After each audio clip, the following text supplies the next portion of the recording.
All right. So if my sound maybe was cutting out in the beginning, my name is Michelle. I work for Symbaloo. I handle all of our social media and community management. So today we will be discussing the impact of learning loss due to the pandemic. So let's go ahead and just get it started. So we do have a few questions. I know that you guys wanted to kind of focus on a different question each or something of that sort. So Jillian, I know the first question you kind of wanted to go over a little bit. So how did the pandemic and school closures affect students? Well, I have I have my own kind of perspective on how things had kind of happened. Again, I have three boys of my own. Well, actually, when COVID was going on, I only had two Mm. at the time, and I was pregnant with the third one, which Okay. was just like the cherry on top of Right. the Everything whole. going on. But it was, because he made it sweeter in its way. But yeah, so it was like a blur of stress and emotion, during that time. We made the best of it. I know everybody did, because you had Yeah. to. Hmm. I mean, it was a scary time, when we were deep in that. Definitely. And when it came to learning in school, a lot of it was, that was no longer a priority. I mean, Hmm. school and learning and what our children, finishing this assignment or getting their 20 minutes of reading or whatever, it was not a priority at that time, which, is what it should be. I mean, we should not be prioritizing sight word practice, in my opinion, when that was Right. going on. Hmm. uh we dealt in it in our own way. I mean, we focus more on just really nurturing like the safety and comfort of our boys, and making sure that didn't feel scared, because that Hmm. was the big thing. Like it was scary.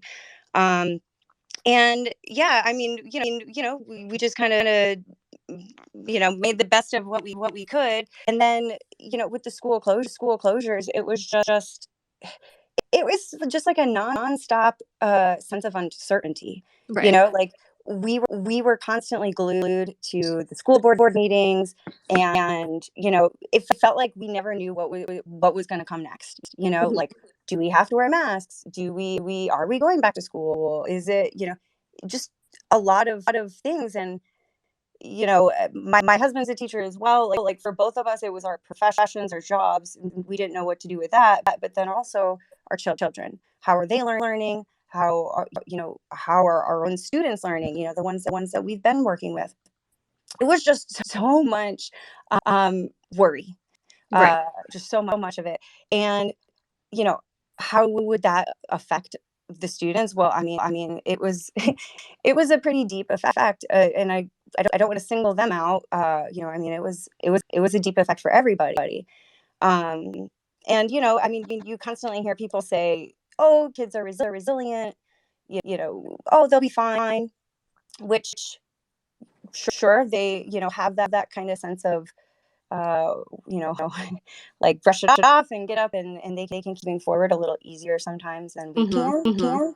But, it did impact them, and it did affect them in ways that we're noticing now, more than we noticed, 1 year ago. I'm sure we're going to be noticing things, even in 5 years from now. We're going to always be reflecting back and saying, because of COVID, or, oh yeah, COVID, I mean, how many of our sentences start off with Right. that, oh, well, COVID, like it's a constant, reason for things, Hmm. right?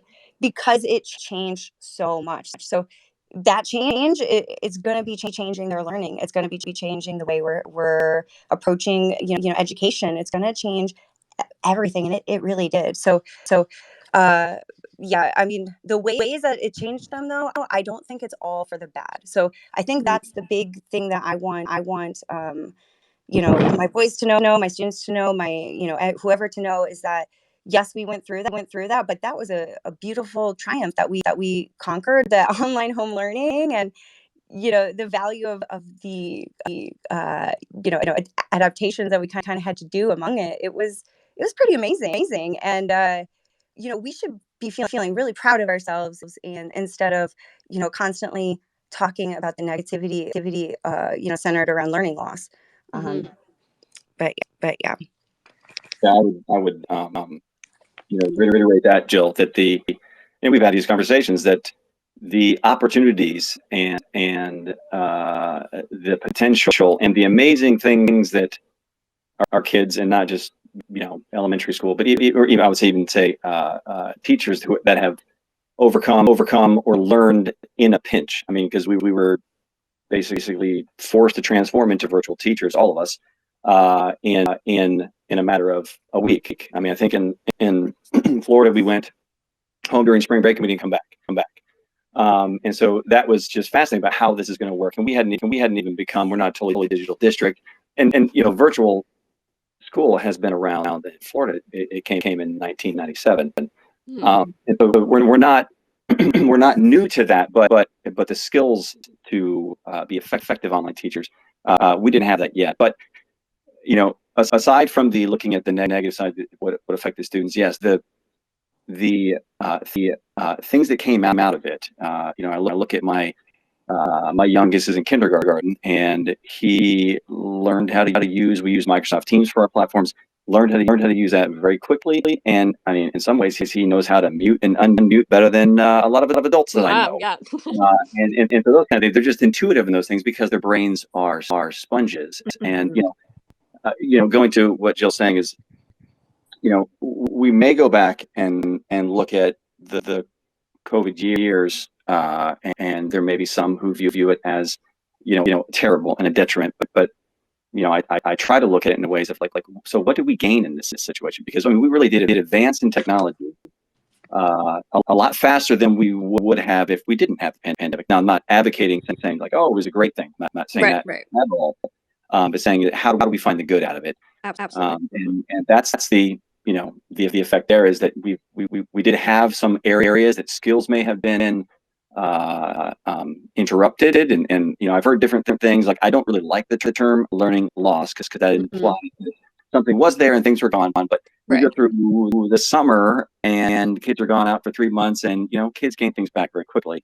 But whether it's interruption or we changed it, in kids were still learning, because kids were learning, like Jill was talking about, being at home, and the kids are learning how to use technology, or they might learn how to cook, or they might have to help out at home a little bit more.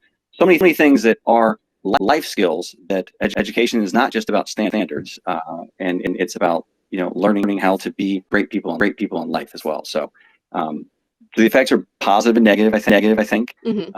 And personally, I'm focusing on the positive out of that, and what comes next, I think is more exciting, and is a direction we need to end up going. Yeah, because how many times were we saying, like, just the state of education in general, it's not where we want it to be, right? Aren't paid well. I mean, there's a lot of factors that are going into this, and leading up right before COVID. I mean, the COVID just accelerated all of those issues that we were kind of faced with. So, like most things, it unfortunately might take like a a grand gesture, or a some sort of catastrophic event to make that change, like force that change to actually come out. So yeah, I'm like Blair. I want to look at the positives that are going to come out of this, because there are a lot, and we just need to reframe that, because if we're going to be constantly taking the negative route, or the excuse route of, oh well, COVID did this, and they're just so low, and I can't make up for this time, and I have what I have, all of these excuses and the negativity, it's doing no good in any way. It's not making you feel better. It's not making the kids feel better. If anything, they're picking up on all of those things that you're saying, even if you're not saying it to them or around them. That energy and what you're putting out there is still, it's getting back to those kids, and it's affecting them. They are thinking, oh wow, I don't know as much as I should, and I lost learning. How would a first grader take that if they heard that? They're going to be thinking they literally lost their learning, and they're thinking, oh, I don't have Right, right. they're picking up on these things, and it's shaping their brains into the brain. We can't have it. We want to shape those into, brains that are getting that type of comfort and security, and they're taking risks with their learning because they feel confident in it, and they're not feeling like they're looking and they're losing, or they lost something. We don't want them to feel like that. We want the total opposite. Jill, I hear a children's book coming up in your future about a little boy who lost his learning, and at the end of the story finds out that he didn't actually lose his learning, and the entire time he was learning it as well. Exactly. I mean, 100%. And yeah, I definitely. That's a great book. It is, yeah. And I think even if someone had told me I lost something, or that would affect me as an adult, I can't even imagine how that would affect a child, or someone who's still developing. So I think those are both really great points. And I know I don't want to call it learning loss either, because I do agree with you, Blair, that it is more of a negative term. But that's just how people have adopted it, I guess. And it has become this very interesting topic. So kind of going into the next question, how can you define learning loss with teachers and with parents? I think you're right. It is kind of how it's been defined as a way to kind of categorize it. But the good news, I think, is that I've seen a lot of the things come out in which people are trying to rephrase it or recoin. And I would say, defining with teachers is like, it's no surprise. Like with the report that came out in September about the national score of our like student gains or student progress or whatever is a big concern about it. But it's not a surprise to anybody that we may have lost some skills along the way, because especially in math, I personally think with math and doing it virtually is difficult because some of it's hands-on reading. I think we didn't see as much of a decline, but math is you end up having you working pencil to paper, or it's almost like you need manipulatives for it to really learn how to do math. So I think for teachers, it's really looking at where the gaps are, and we talk to the teachers all the time about we look at data. We know that there's objective data. You have data from your assessments, your formative data, but there's also the intuitive data that you take in on where students are, and we know where they are at as far as like being quote unquote behind. Yet we're all there. So don't worry about that aspect of it. Worry about what gaps need to be, or I want to use the term gap. What skills are the big skills that need to be used or need to be developed so that they can continue to progress and learn and grow as students and as humans. And then along with that is, if anything, over communicate to parents about what you're doing in class, what skills you're working on, and how they can support you, because schools can't do it alone.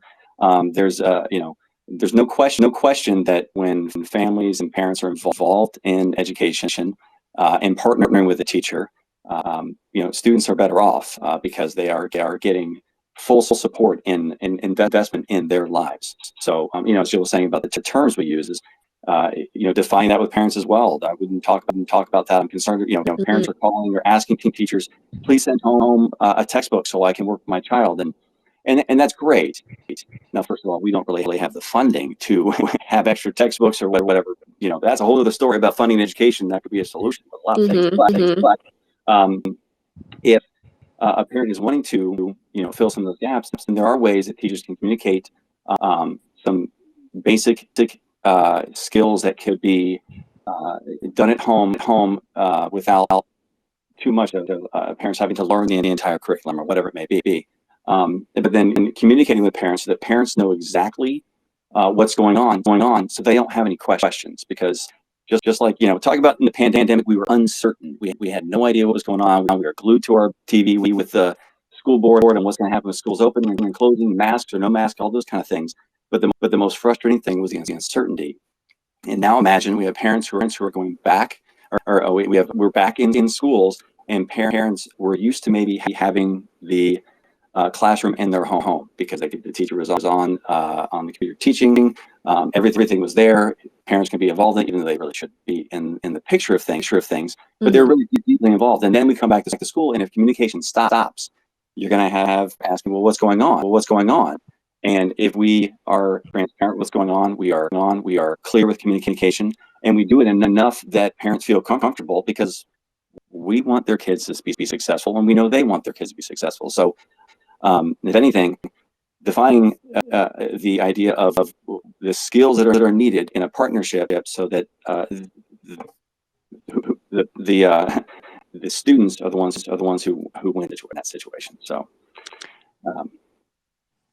yeah, I mean, the communication and just the social skills in general for even the adults and the parents, I mean, that changed drastically too from COVID, right? I mean, you know, how we interact with one another, and, you know, just kind of making friends and being able to talk and communicate, because how we're communicating, even working with more hybrid models and things, it's different, right? And that's the whole point in all of this, that everything is different. The world is different. The kids are different. We are different. Everything is different. So their performance, their learning, their education, it's going to be different.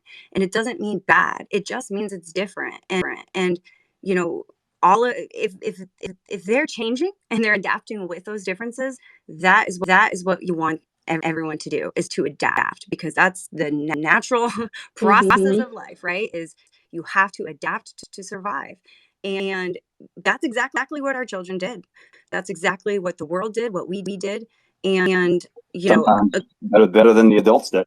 Yeah. And Right. I mean, it's uncomfortable. We're still going through it, right? I mean, we're still, I mean, there's no end to anything. It's because it's just the days. We're just adapting through the days and what that day brings. And yeah, we can't be wasting our time on, again, just the negativity and framing these words. And we're making this up, you know? I mean, this is all just us being negative about the effects.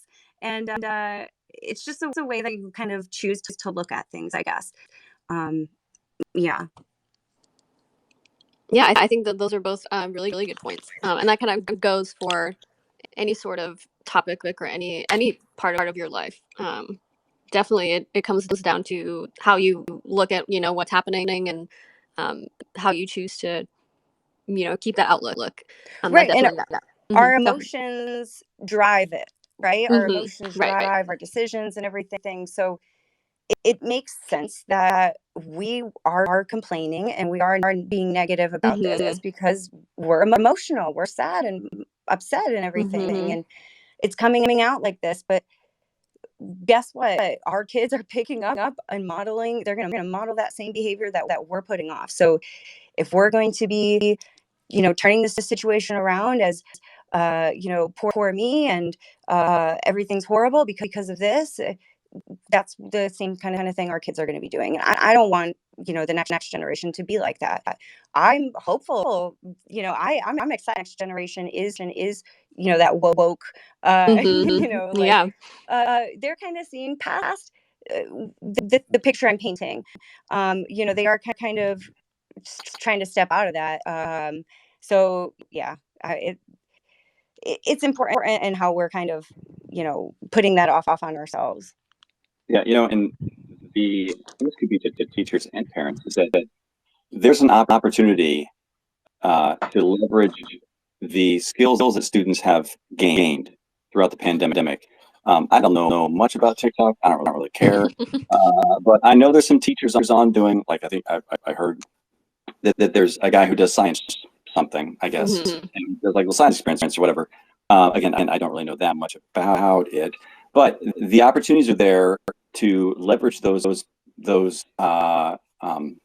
avenues to learn, because when we think about learning loss, well, you know, I keep saying that students were learning, and then they probably were learning things through TikTok or through you know, YouTube. I know my kids are always trying to look up things on YouTube to do this. I mean, and I do the same thing. If I have a question on something, I'll go to the internet and I'll watch something done and then maybe trying to adapt to my way. So, if we're not careful, we could fall into leverage loss where we don't have the influence and we don't have the attention of students enough that they feel like that we can teach them something. Because if the internet can teach them, and that's where some, kind of jumping ahead with, one of the questions about, being online versus not online, it depends on what works for you. Some people work really well online, and that's why these things are arising. And we even had something recently, a school come to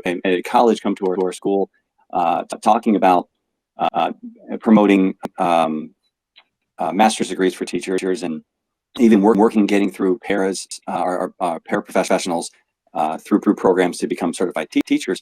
And the way it's adapted is adjusting to the adult schedule.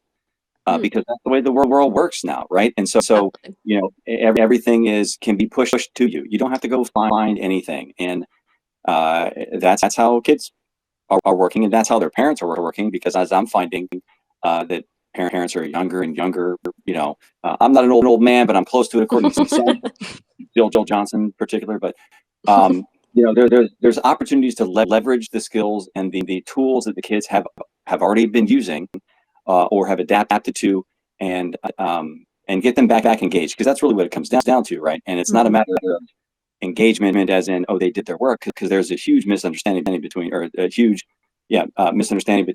and what engagement looks like and what compliance is, right? So compliance is, they're just doing the work, but are they actually engaged in taking ownership of their learning? So I digress. I was just at a conference yesterday, and we had a pair of researchers from UCF, and they were talking about exactly that. How do you prove learning? How do you actually know that learning is happening with your students? And it sounds like an easy question.